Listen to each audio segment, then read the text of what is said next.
Hello Team FD and welcome back to ERU, the final ERU of the season. We're of course doing our season-ending winners and losers, along with a sprinkling of breakout stars from the 18-19 campaign. After this, we'll be mixing up our schedule a little bit, so keep your peepers peeled. And it feels a little bit redundant to start anywhere else than Liverpool, Pato, of course, lift their 6th European trophy. Yeah, that's twice the number of any other English side after that 2-0 victory over Spurs on Saturday night in a game that did not really live up to its billing. It was kind of Liverpool's from the start, a contentious penalty awarded early on after a handball by Moussa Sissoko. What were your thoughts on that? It was just clearly not a penalty under any really? circumstances. I thought it was harsh but thick from him. Who was he pointing at? Who is he communicating with? And why is his hand like that in the area? If he is communicating though, then it's natural. And also it comes off his chest and then hits his arm and you're like, that should never be given under any circumstances to my mind, regardless of whether he's being a bit silly. It's not a penalty. But anyway, Salah blasted it in. Actually a pretty bad penalty from Salah, extremely savable. But anyway, the second fastest goal in Champions League final history after Paolo Maldini's effort against Liverpool in 2005. And then Divock Origi, who had an interesting appearance, wrapped it up with a wonderful finish into the bottom corner in the 87th minute. However, he was appalling when he came on, his link-up play was shocking. His link-up play is dreadful. He cannot press, but my God, did he finish. It was unbelievable. Left foot right into the bottom corner. Massive result for Jurgen Klopp anyway. He'd lost his previous 6 finals, including 3 with Liverpool, but now he joins Paisley, Fagan and Benitez as the 4th Liverpool manager to win the competition and the 5th German overall. Well done, German. Name all the others. No. Okay, good. Because I don't actually know them. Put them in the comments below. The club are now 3rd in the all-time standings for most European Cup wins, behind Real Madrid, obviously, and then AC Milan. But they weren't particularly good on the night. I thought that Spurs were quite clearly the better side, or maybe not the better side in terms of like actually getting chances, I guess, but it was pretty even, and I thought Spurs acquitted themselves fairly well. Liverpool had 35% of the ball after going up 1-0. They're the first side to win the Champions League final, having had under 50% possession since Mourinho's Inter Milan in 2010. They conceded 16 shots with 8 on target. They only had 3 on target themselves. I imagine most of them in the second half from Spurs when Son was just putting the team on his back. Yeah, and there was a phase where I genuinely couldn't believe that Spurs hadn't scored. Alisson had a really, really great night, I thought. But in the end, you could argue that neither side really performed at the level that we know they can. XG had it at 1 for Spurs and then 0.6 plus that penalty for Liverpool. So that works out to about 1.3.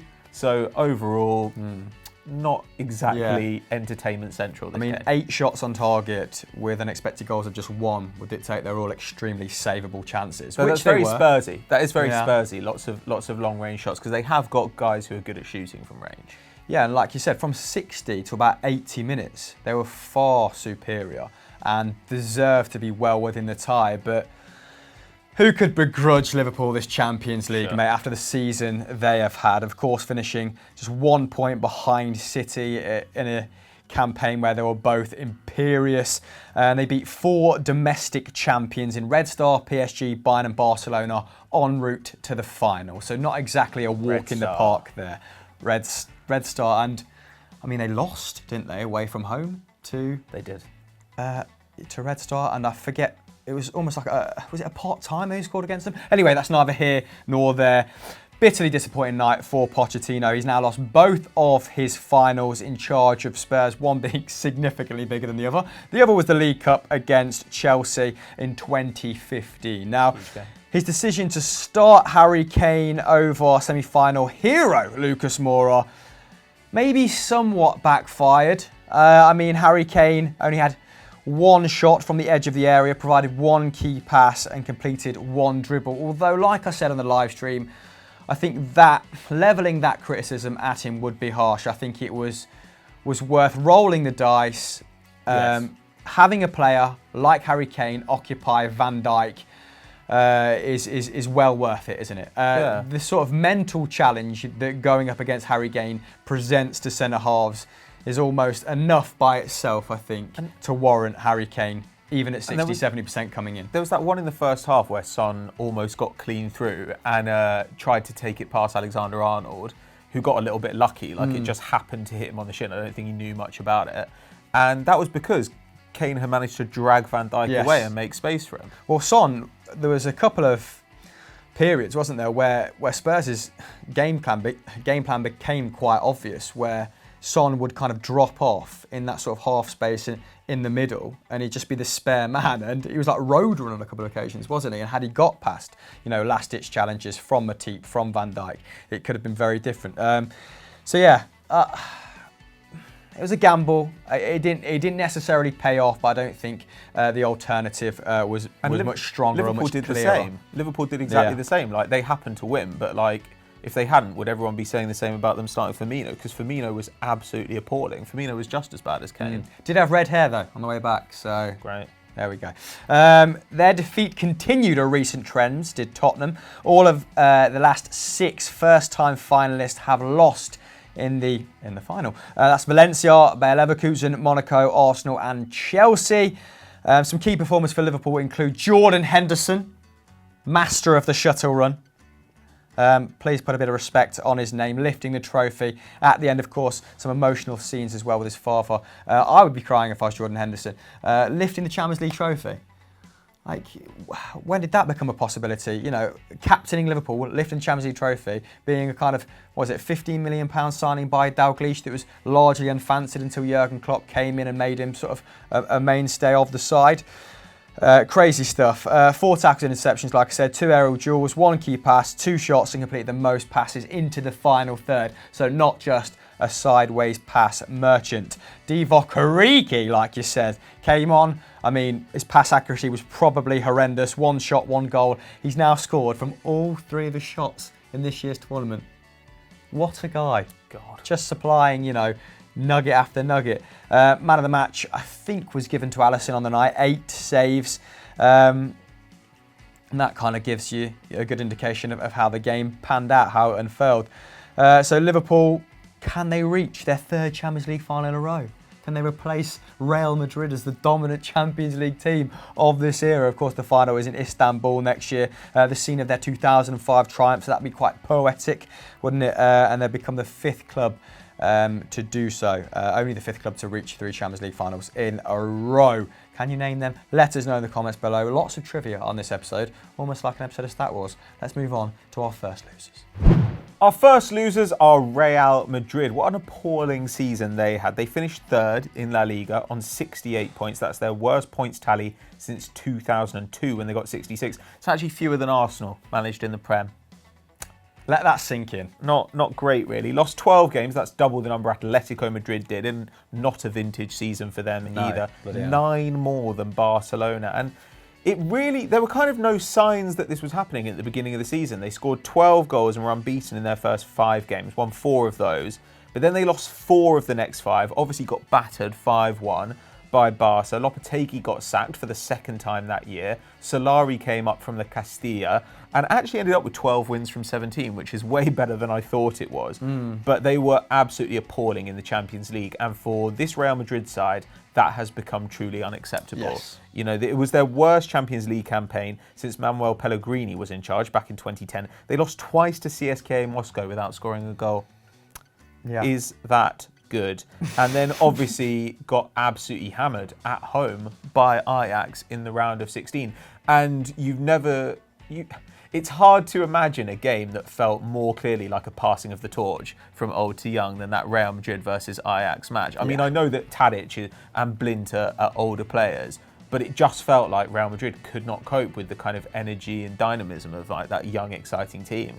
Hired Zidane again. God knows what they had to give up to bring him back to the club. I imagine a lot of control over transfers, and finished the season with only 5 wins in their last 11 games. So I think that's pretty clear that the issue is not just management here. They need to rebuild this squad. They need to think about how they're going to return to the top. But I don't know. The scale of the drop-off is still pretty remarkable. Yeah, not a lot of joined up thinking from top to bottom at the club. They're going to have one hell of a summer to really turn their fortunes around. Of course, Florentino Perez, the man who was super keen to make the Gareth Bale situation work, offered him a new contract, implored Zidane to give him minutes when he was at the club before, is now, you know, in a scenario where he's brought Zidane back knowing that he doesn't fancy Gareth Bale. They've got Gareth Bale on a huge contract, rotting on the bench. They let go of Cristiano Ronaldo, maybe 1 year prematurely, you could say, but getting 100 million for a man of Ronaldo's age was probably a fair price, especially when you look at sort of his output at Juventus. So that kind of muddies the waters a little bit as to whether that was a good decision. But what is clear is that they didn't bring in a sufficient replacement. Their short to medium term plan was poor. So they averaged 106 goals a season with Ronaldo. This season, they managed 63. So however kind of ineffective their defence was in years gone by, they always managed to bludgeon teams with their attack, didn't they? And this season, defensively, they've been okay. They've conceded less shots per game than Barcelona. I think they haven't scored as many goals from open play, which is, you know, the Ronaldo-shaped hole. That explains that. But like I said, their transfers largely uninspiring. Mariano, 22 million euros, an okay backup striker, but only played 13 times and only scored 3 goals. Vinicius Jr., who looks very promising and definitely not going to level any criticism at him, brought into the team at a time when they were just sort of desperate for a bright spark, wasn't he? 1 goal and 2 assists in 18 games. Splashing 35 million euros on Courtois didn't exactly go down all that well. The Belgian kept just 8 clean sheets in La Liga, his second worst season ever. Beside that, Jose Mourinho's season at Chelsea in 15-16, where they finished 10th and he only managed 5. Now, Eden Hazard definitely kind of progresses them a lot, doesn't he, in terms of creativity, in terms of goals he can contribute from midfield. But they've tied down a bunch of older guys in midfield on longer term contracts. Cruz has signed the new one. Modric has. They're no clearer as to whether, you know, Ramos is going to be a disruptive presence at the club next season. He's kind of said, you know, he wants to go yet again, then pulled a massive U-turn and said he wants to finish his career at the Bernabeu. He's clashed with Florentino Perez before. He's turning, 35 next year. Do they trust the likes of Vallejo and Hakimi? I think is he still going to be out on loan for another year? I'm not sure. Marcelo, they've kind of flirted with the idea of replacing him multiple times, haven't they? Rodriguez is back. He was said to have been a little bit of a disruptive presence at Bayern. He's going to want clarity on his future. What does that mean for Isco as well? You know, he's been in and out of the side this term, not been fancied by kind of Lopetegui, but played a crucial role under Zidane. It's just a mess, Pato, and I'm struggling to make sense of it. So that's why they're in our losers section. I think it's pretty emphatic. I think to come third in an era where Barcelona aren't great and Atletico aren't great, I think Barcelona actually finished a record amount of points ahead of Real Madrid as well. It takes some doing. So yeah, Real Madrid are first losers by some distance. Going back to the winners, we had to include Ajax, who ended a 5-year title drought and a 9-year cup drought to take home the Eredivisie and KNVB Cup and complete a domestic double.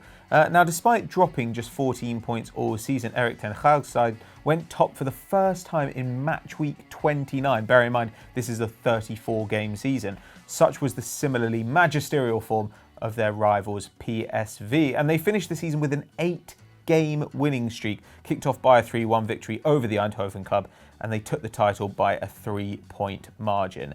Now, they could have actually completed a treble. It would have been their first since 1972, but obviously were unlucky to lose against Spurs with almost the last kick of the game in the Champions League semi-final. But it's been an absolutely tremendous season. They've come on leaps and bounds, losing just 6 games out of 58 in all competitions. They earned 86 points in the league. Again, take into account 34 games, not 38. That's their best return since 1998, and scored 119 Eredivisie goals. That's the best return since 1967. Absolutely incredible stuff.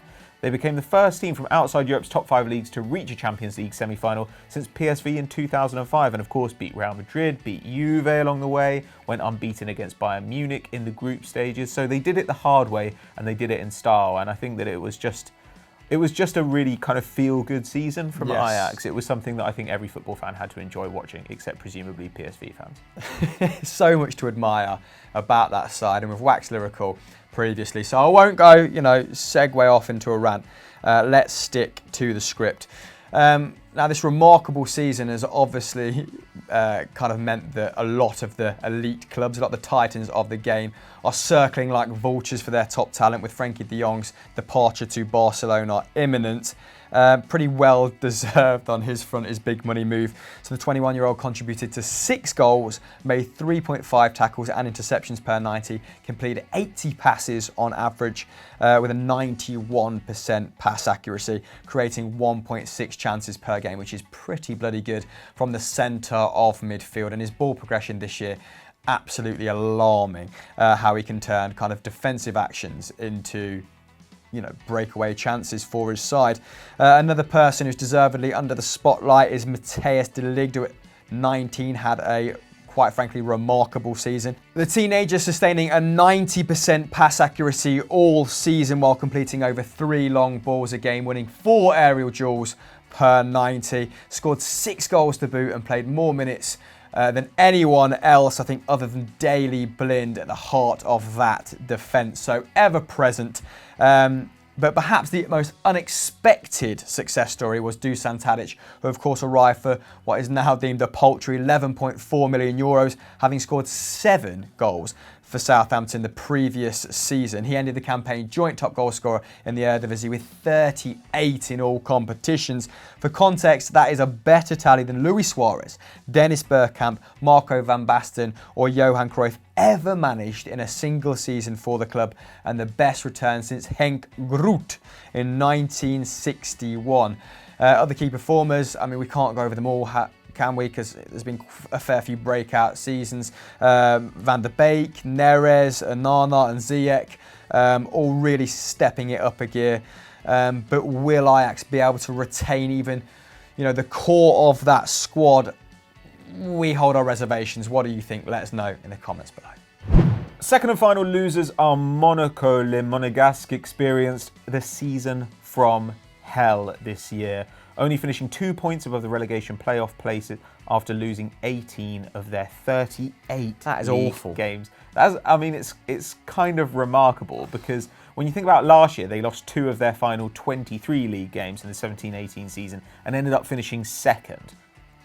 And yet somehow just turned into an absolute losing machine. I mean, at the beginning of the season, they beat Nantes away on the opening day, but then won 2 of their next 21 games. That's between mid-August and the start of February. And then they were in 19th and 3 points from safety. Now, during that period, there had been a significant amount of manoeuvring behind the scenes. They sacked Loe Jardim after 1 win in their opening 9, appointed Thierry Henry. He got 2 wins in 12, was sacked. Jardim was reappointed. Still didn't really manage to steady the ship, but just about managed to keep them from getting relegated. Though, I think when you look at XG, 11th best attack, 12th best defence, I think it said they should have had something like 51 points, so they could reasonably have expected to be in the middle of the pack. On the other hand, you could argue they used up all their luck that season that they won the league. However, it wasn't just in the league that they were bad. The Champions League as well, they lost 5 of their 6 group stage games, lost 4-0 at home to Club Bruges, scored 2, conceded 14 in the process. Only Red Star and Victoria Pilsen conceded more, which is not a great record overall. So, I don't know. I mean, it's kind of hard to see how such a huge decline happened. But on the other hand, when you do turn over so much talent every season, at some point you're bound to have a down year, I guess. Yeah, Monaco are used to having these down seasons, aren't they, after cashing in on their talent. It's part of their business plan, but this was a free fall. So last summer, they sold over 320 million euros worth of talent, including Mbappe, Lemar, Fabinho, Congolo, Gazal and João Moutinho, after bringing in 250 million euros worth the year before. But the reinvestments, after said talent left, haven't really worked out, despite being, in a lot of cases, the right move. So Golovin had a great World Cup, put up very solid numbers in Russia.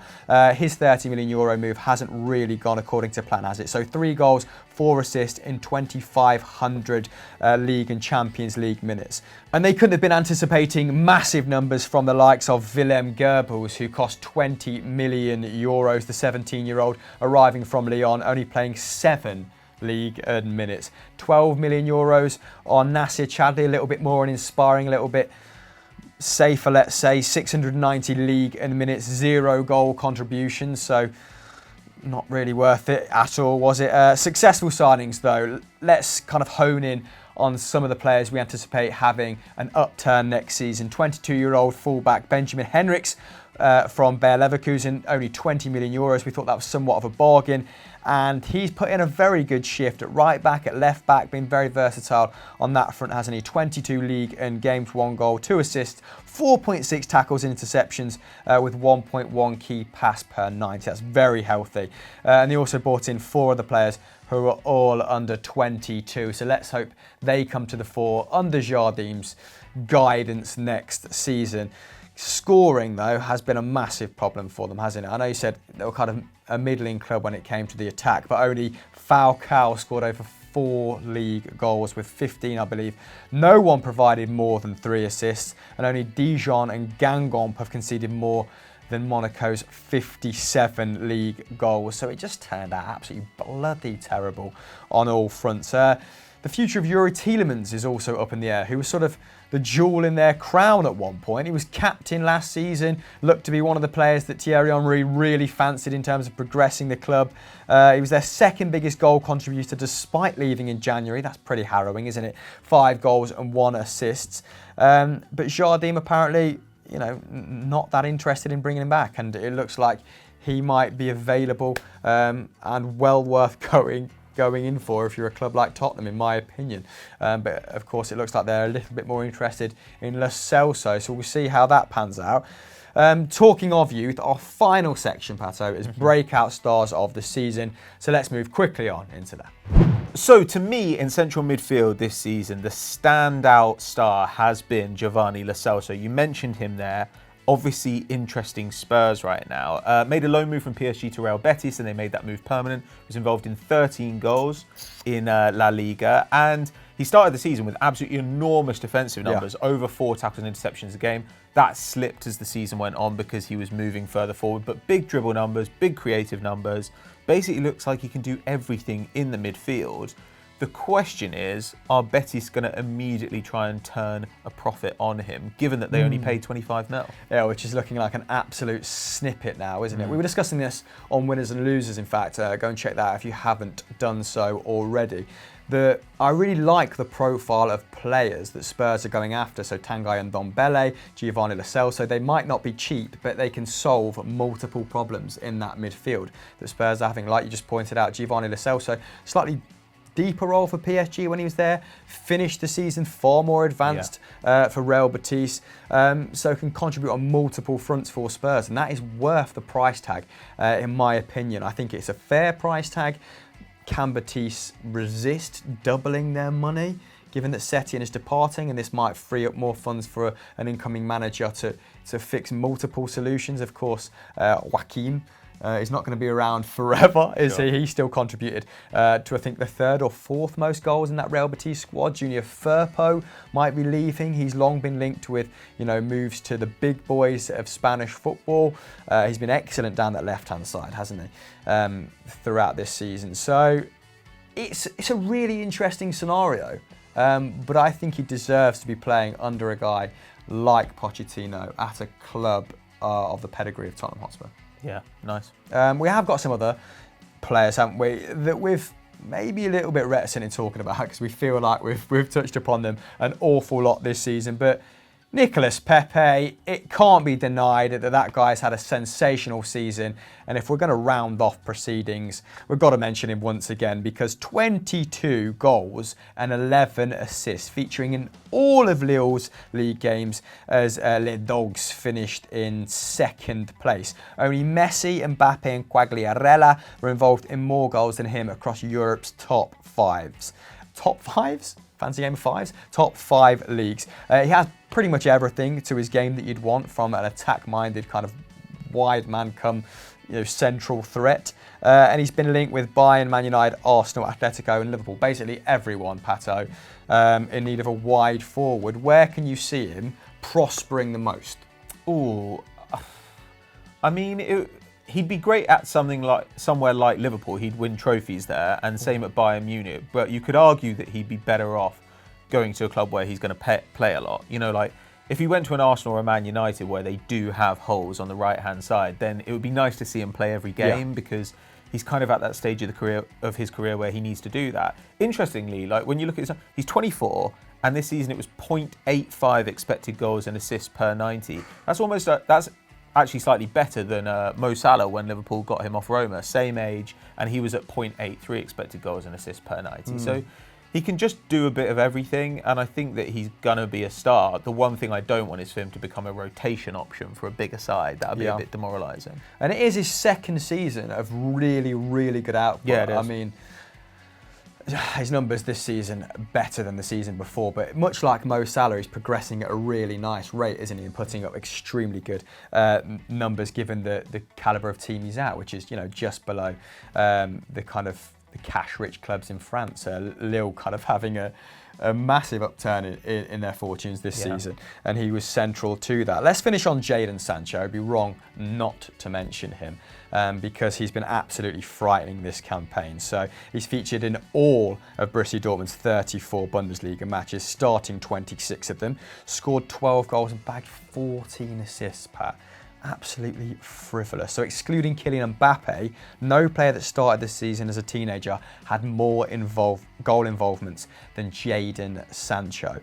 He still managed to finish third in the was it the players or the writers young player of the season? I think it was Kai Havertz, then someone else, then Jadon Sancho. So God knows how highly they have in terms of their aspirations are for Kai Havertz, but Jadon Sancho, best solution just to stay put, or can he resist the siren call of Manchester United? Yeah, probably. Like, I mean, if I were him, I'd probably stay there and play Champions League football and know that you're guaranteed minutes. Like, the problem with Man United at the moment is, well, Dortmund don't have an incredible manager, but neither do Man United, and they're just a little bit of a mess. I'd also be a bit worried that if I came in, maybe they were going to see Pogba go out or something like that. Like, if I went there, to me, the appeal would be, I get to play with Rashford and Pogba and Martial and Lukaku. Like there's so much talent that's quite exciting. It'd be a bit demoralising if you turn up and they're like, you are going to be the centre of our attack, and by the way, we're losing our best midfielder. If you're Jadon Sancho as well, do you look at the kind of career trajectory of Anthony Martial and think, oh my God, he was as highly kind of feted as me when he joined, and he can't really get a consistent run of games on that left-hand side? Is there a danger of me kind of chopping and changing just because, I mean, expectations are going to be so high, or the manager doesn't really have a clear, defined kind of front six, let's say? Or I mean, yeah, I suppose it could be a little bit worrying. On the other hand, I think that Sancho will get more leeway, probably because he's English. And I also think that there probably are faults in the way that Martial has gone about being at Man United. He should have got more chances under Mourinho, but it does also seem like there have been issues behind the scenes with coaches and stuff. Plus, of course, he was playing on the left-hand side, which was where they had Rashford and where they signed Sanchez to fill that position too. The good thing about Sancho playing on the right is that Man United have pretty much nobody else who could do that position. Yep. So, I don't know, it would be an okay move, but I think I'd stay at Dortmund and probably go to a better club in a year or two's time. Bayern. Imagine if Bayern came in for a car. Or if Liverpool sold someone and came in for him. That'd be fun. Yeah, that would be fun. Guys, there are 3 breakout stars of this campaign, but we're dying to hear yours, so get them in the comments below. Who knows, maybe we'll make a top 10 out of them. And if you enjoyed this, go and watch Winners and Losers like I said earlier. Keep your eyes peeled for Stat Wars. The final of the Champions is coming very soon, so keep your eyes on your feed. Anything else you can think of, Pat? No, I think that's about it. Hopefully the podcast will be coming back at some point. But don't worry, if it doesn't come out on a Sunday, it doesn't mean that we've stopped it. It doesn't mean that we're giving up on the podcast. We are still doing it. We're just trying to make sure that the quality stays tip top. And of course, there's Olivia Dodd's podcast as well, The Game's Gone Mad. So make sure you subscribe to that too.